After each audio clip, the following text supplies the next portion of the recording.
Hello, I'm Alan, and welcome to today's edition of Alan's Cycling Adventures.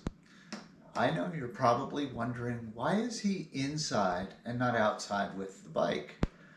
Well, it is pouring out there. It's supposed to pour all day long, and so I figured I would just delay the misery for a few minutes and get my video started, and then just when I'm ready to go, just roll out onto the course. And then I'll be recording the afterward indoors after my shower as well. At least that's the plan. Speaking of the plan today is a 75-mile ride. And since the cross-country tour, we ride rain or shine. Even though it is pouring out there, I'm going out and doing this 75-mile ride.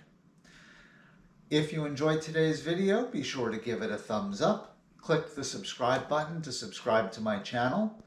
And if you have any questions, comments, suggestions, or ideas for future editions of Alan's Cycling Adventures, be sure to leave them in the comments below. Well, without further ado, let's ride. If you've been following my videos, you know that this is long ride number 4, and long ride number 3 was 2 weeks ago, not last week. The reason for that is because of the weather last week. Even though I do plan to get these rides in, rain or shine, because of the fact that I will have to on my journey, there are temperature extremes that I do not anticipate in May and June that I may encounter in January, February. For instance, 3 weeks ago, on long ride number 2, I did have an issue of my water freezing. On that day, the temperature was in the low 20s, and last week the weather was in the low teens. And even with the new insulated bladder I have for my Camelback, I don't know if that would have worked. And I certainly don't think that the clothes that I have would have worked. So the last 2 weeks, this ride and last week, the one that I don't have a video for, were both mental challenges more than physical challenges. You see, last week I was planning to do the first of my 2 75-mile rides, but when I checked the forecast and it was supposed to be in the low teens both Saturday and Sunday, I decided that since I would be at Teresa's house on Sunday and not have access to my stationary bike, I decided to get my long ride in on Saturday morning before going to work. And so I got up extra early and rode the stationary bike for 5 straight hours. Definitely more of a mental challenge than a physical challenge. Don't get me wrong, it was physically challenging. It helped to prepare me physically for this journey. But it does take a certain amount of mental toughness to ride a stationary bike for 5 straight hours. This week, the mental challenge was the pouring rain. And although I did get a reprieve from the rain, it did stop raining while I was up in Westchester. By then I was already soaked through and pretty cold. And so it was still pretty mentally tough. In terms of getting ready for my journey, one of the things I plan on doing is keeping a blog. I did start setting up my blog. I will have more information to come. I do want to get some content on it before I release the address for it. However, I will say that my plan, at least as of right now, is to do 1 entry for February, 1 entry for March, 1 entry for April, and then start daily entries with the day that I fly out to California in preparation for my journey. I did have something happen on this ride that I debated whether I would edit out, and I ultimately decided to keep it in the spirit of the fact that I keep in my videos things like doing a walk of shame because of encountering a hill that was too steep or anything like that. What I did was I did fall on this trip once. No one was around to see it, so it wasn't embarrassing, although all of you will see it.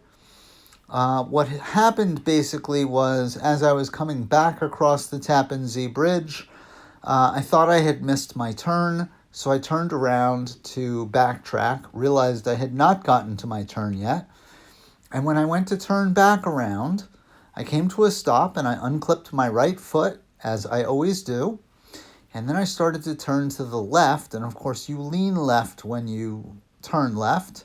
I leaned a little too far, my left foot was still clipped in, and I went right over.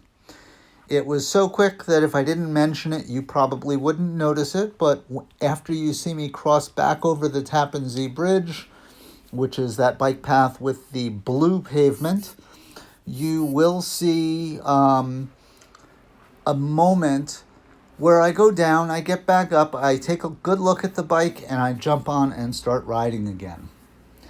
Anyway, this ride occurred on Sunday, January 28th. The weather was 38 degrees Fahrenheit and rain. The wind was 7 miles per hour out of the east-northeast. So this time around, I had a tailwind coming home, which was nice. The ride was 75.21 miles long. I had an average speed of 14.5 miles per hour and a maximum speed of 35.2 miles per hour. I had a total moving time of 5 hours, 10 minutes, 46 seconds, and an elapsed time of 6 hours, 4 minutes, and 42 seconds. My average heart rate was 127 beats per minute with a maximum heart rate of 151 beats per minute. I had a total calorie burn of 1,870 and had an average cadence of 68 with a maximum cadence of 100 RPM. I had a total elevation gain on this ride of 2,131 feet. This ride took place split up between New Jersey and New York, as I started in Fair Lawn, New Jersey. This route may look familiar because I did decide that I enjoyed the previous long ride so much, even though I didn't like the headwind coming home. But I liked how much time I spent on dedicated and protected bike paths that I decided to use pretty much the same route, but just extend it a little bit further north.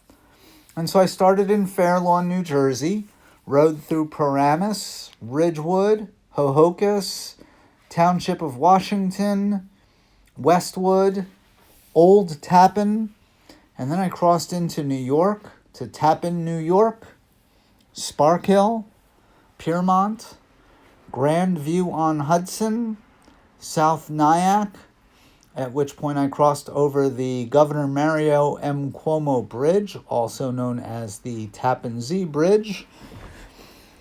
And then I went into Tarrytown, Sleepy Hollow, Hawthorne, Pleasantville, near Pace University. By the way, I'm on the Tappan Zee Bridge at this point in the video, so you will see my fall shortly. Then I rode into Briarcliff Manor, Millwood, Kitchewan, then I turned around and rode back through Millwood, Briarcliff Manor, Pleasantville, Hawthorne, there's the fall, Sleepy Hollow, Tarrytown, back across the Tappan Zee Bridge into South Nyack, and then through Grandview-on-Hudson, Piermont, Sparkill, Tappan, North Vale, New Jersey, back into New Jersey, Norwood, Harrington Park, Westwood, Township of Washington, Hohokus, Ridgewood, Paramus, and Fairlawn. I do apologize for one glitch that I encountered. When I fell, I apparently did bump the camera, and so it was pointed a little bit lower than I normally like to have it. So you see at this point, the camera is a little bit lower than normal. When I did stop for the next battery change, which was right there, I did re-aim the camera, and so for the rest of the ride, the camera appeared to be aimed correctly, more or less. On the previous ride on this route, I encountered lots and lots of bicyclists. When I got home from this route, I actually thought that I didn't remember encountering any other cyclists. I did see some walkers and joggers in Westchester, but no other bicyclists. But when watching the footage after I got back, I did notice that there was one cyclist coming the other direction on the Tappan Zee Bridge. So I guess I wasn't the only crazy person out there on a pouring rainy day like this day was. So that was basically my trip. Next long ride will be 80 miles, and I will continue to build from there. Not this coming weekend, but the weekend after next.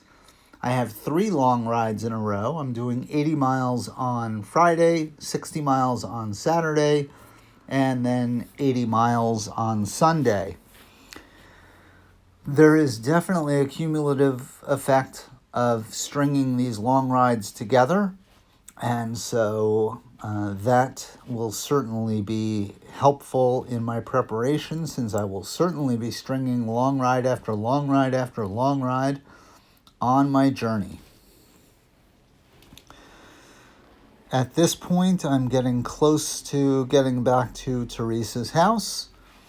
And yes, I'm definitely in Fairlawn at this point. And so I'm going to wrap things up. By the way, the shirt that I was wearing for the closing was the shirt that I got for the Seagull Century, which you may remember from my videos. That was the last time I got this soaked on a bike ride. Anyway, hope you enjoyed the video. Well, I often start this segment with, well, that was fun. Except it was pouring rain. I got soaked to the bone. My feet were soaked. My shoes were soaked completely through. My gloves were soaked completely through. So, yeah, it wasn't really fun. On the other hand, on my cross-country journey, I'm sure there are going to be rainy days. And so I would say chalk this ride up, not just to physical preparation, but mental preparation as well. So in that regard, it was a success. Well, I hope you enjoyed the video, and until next time, stay safe out there.